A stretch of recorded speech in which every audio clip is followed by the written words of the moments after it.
ఈరోజు పార్లమెంటు వాయిదా పడిన వెంటనే నేను ఇంటికి వచ్చి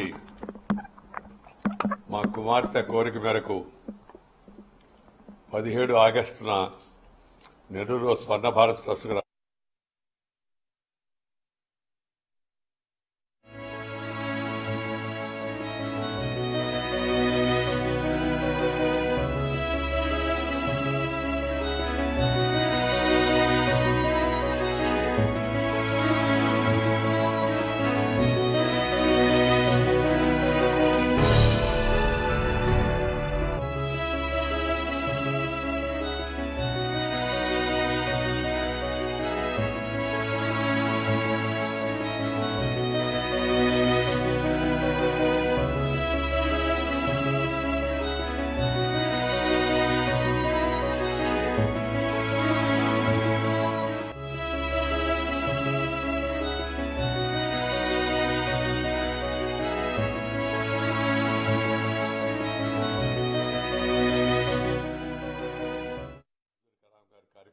చెప్పని కోరింది.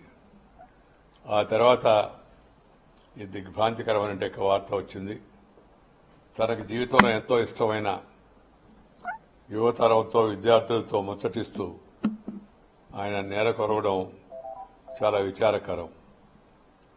శ్రీ అబ్దుల్ కలాం గారు గొప్ప సాంకేతిక శాస్త్రవేత్త, దార్శనికుడు, రాజనీతిజ్ఞుడు, అన్నిటికన్నా మానవత్వం మూర్తిభవించిన మహా వ్యక్తి. అలాంటి వ్యక్తి భారతదేశానికి 11వ రాష్ట్రపతిగా దేశానికి ఎనలేని సేవలు అందించారు. రాజ్యాంగ నియమ నిబంధనలను పాటిస్తూనే వాస్తవిక దృష్టితో పరిపాలన సజావుగా జరిగేందుకు ఆయన సహకారం అందించాడు.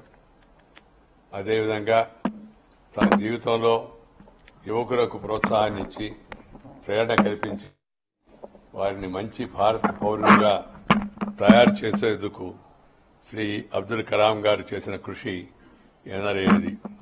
అదే కాదు, ఆయన శాస్త్ర సాంకేతిక పరిజ్ఞానంలో అసాధారణ ప్రజ్ఞా విశేషాలను మనందరి ముందు ఉంచి దేశంలో ఒక మిసైల్ మ్యానుగా ఆయన పేరు ప్రఖ్యాతులు కాంచాడు. అనేక ప్రయోగాల్లో ఆయన వేలాది మంది సైంటిస్టులకు మార్గదర్శనం కావించారు.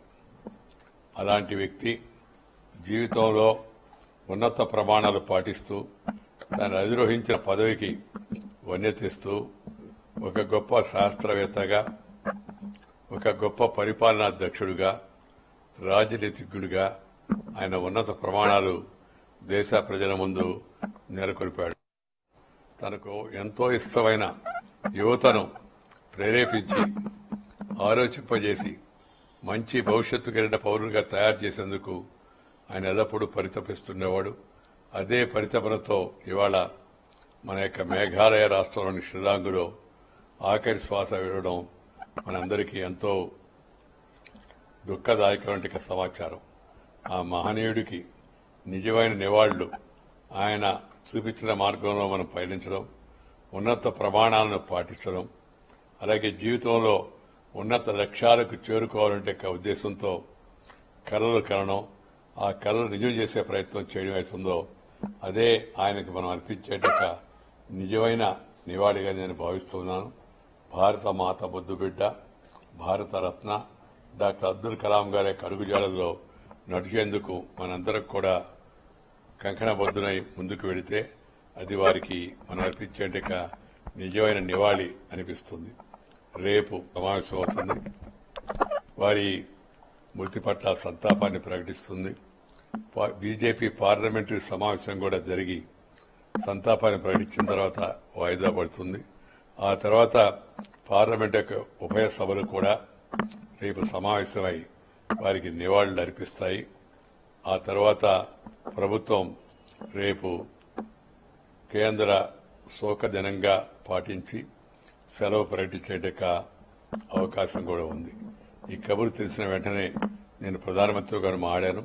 వారు వెంటనే నేను ఇప్పటికే మేఘాలయ గవర్నర్తో మాట్లాడాను. అన్ని రకాలంటే సహాయం అందించడం కోసం చర్యలు తీసుకోమని చెప్పడం కూడా జరిగింది. పరిస్థితిని నేను వ్యక్తిగతంగా పర్యవేక్షిస్తానని ప్రధానమంత్రి గారు చెప్పిన కొద్ది నిమిషాలకే ఈ విషయం తెలవడం చాలా దురదృష్టకరం. నాకు వ్యక్తిగతంగా వారితో సన్నిహితం ఉండేది. భారత రాష్ట్రపతిగా ఆయన పేరును ప్రతిపాదించడంలో ఆ రోజు నేను కూడా కొంత చొరవ చూపాను చంద్రబాబు నాయుడు గారితో పాటు. అలాంటి వ్యక్తి మన రాష్ట్రపతిగా ఎన్నికై అందరి యొక్క మన్ననలు పొంది ఒక ప్రజల రాష్ట్రపతిగా పీపుల్స్ ప్రెసిడెంట్ గా ఆయన పేరు సంపాదించడం అవుతుందో మనందరం కూడా ఎంతో గర్వకారణం, స్ఫూర్తిప్రదాయకం అని చెప్పి నేను భావిస్తున్నాను.